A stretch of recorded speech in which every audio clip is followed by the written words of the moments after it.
Historia reciente de la economía del país. A finales de los años 60, Colombia, al igual que el resto de las economías latinoamericanas, transitaba por un proceso de sustitución de importaciones, el cual, ya desde inicios de esa década, comenzaba a complementarse con diversos incentivos de apoyo a las exportaciones. Sin embargo, a pesar de la creación de mecanismos como el Plan Vallejo en 1959, por medio del cual se buscó incentivar la importación de insumos utilizados en bienes destinados a la exportación, factores tales como la fuerte inestabilidad de la tasa de cambio, la escasez de divisas y medidas arancelarias con fuerte tendencia proteccionista, dificultaron de manera decisiva el abandono definitivo del modelo de sustitución de importaciones. Con Lleras Restrepo en el poder, las reformas llevadas a cabo durante su administración modernizaron el aparato institucional colombiano. Entre estas se destaca, el Decreto 444 de 1967 por medio del cual se unificó la tasa de cambio y se estableció un sistema de devaluación gota a gota, con el propósito de eliminar la incertidumbre en torno al comportamiento del dólar. Otro gran aporte fue la creación de Proexpo. La administración Pastrana mantuvo o depuró las medidas adoptadas durante la administración anterior. Con el fin de mantener e impulsar el crecimiento de la economía, basó su plan de gobierno en lo que llamó las 4 estrategias. La primera de ellas consistió en orientar buena parte de los recursos de inversión hacia el desarrollo urbano. La segunda estrategia buscó mantener el fomento a las exportaciones con el fin de lograr las importaciones necesarias para conseguir romper los obstáculos que impedían el crecimiento. Estas 2 primeras cumplieron con éxito. La tercera estrategia pretendió aumentar la productividad agrícola, así como mejorar la distribución en la tenencia de la tierra como medio para obtener incrementos sustanciales en la competitividad de los productos exportables de origen agrario. La última estrategia pretendió la mejora en la distribución del ingreso y en el suministro de los servicios sociales mediante una mayor dependencia en impuestos progresivos. El importante crecimiento del Producto Interno Bruto registrado hasta 1974 fue producto del impulso dado por el sector manufacturero, el cual creció a un promedio anual de casi el 8%. Este periodo, por tanto, se caracterizó por un fuerte crecimiento tanto del Producto Interno Bruto global como del manufacturero, lo cual, sin embargo, no llevó a variaciones de la misma índole en otras variables como el PIB per cápita medido en dólares, que en términos históricos no creció tanto como cabría esperar. En 1974 la administración López-Michelsen inicialmente mostró intenciones de continuar y profundizar la política de promoción de exportaciones y así convertir a Colombia en un país fuertemente exportador. Sin embargo, la necesidad de estabilizar las finanzas públicas y el boom cafetero iniciado a finales de 1975, cuando el precio del café colombiano se disparó como producto de las heladas registradas en el Brasil, obligaron a reorientar la política económica. El gobierno, entonces, dio prioridad a la estabilización del déficit fiscal con el objetivo de controlar los medios de pago y de esa forma frenar la inflación que había crecido desde el 6,8% en 1970 al 26% en 1974.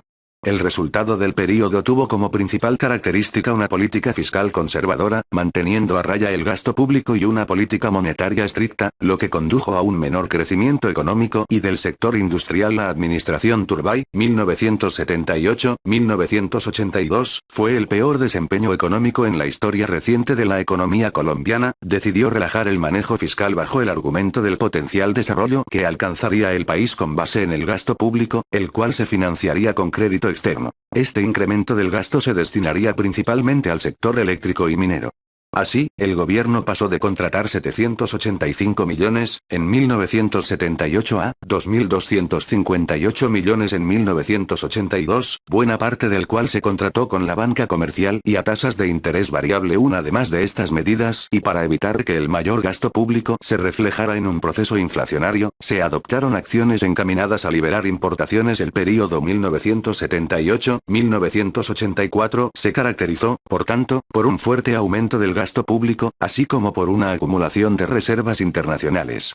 La estrategia adoptada por el gobierno deterioró seriamente la economía del país ante la caída de los precios del café desde 1980, pero especialmente debido a la crisis financiera internacional iniciada en 1982. Sin embargo, a partir de ese momento se registró un importante deterioro de las reservas internacionales, lo cual llevó a que en 1984 no alcanzaran los 1.900 millones.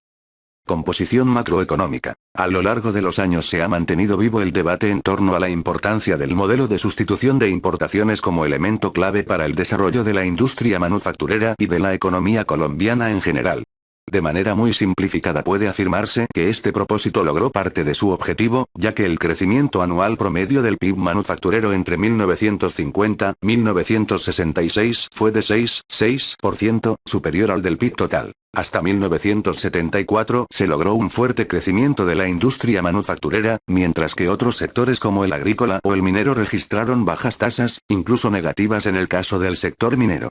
Cabe destacar que en este proceso hubo dos períodos importantes. El primero de ellos, la bonanza cafetera del segundo lustro de los 70 que impulsó al sector agropecuario, creciendo por encima del 5%. En tanto que el otro se circunscribe a los años 90, cuando el sector agropecuario resultó seriamente afectado por la apertura económica.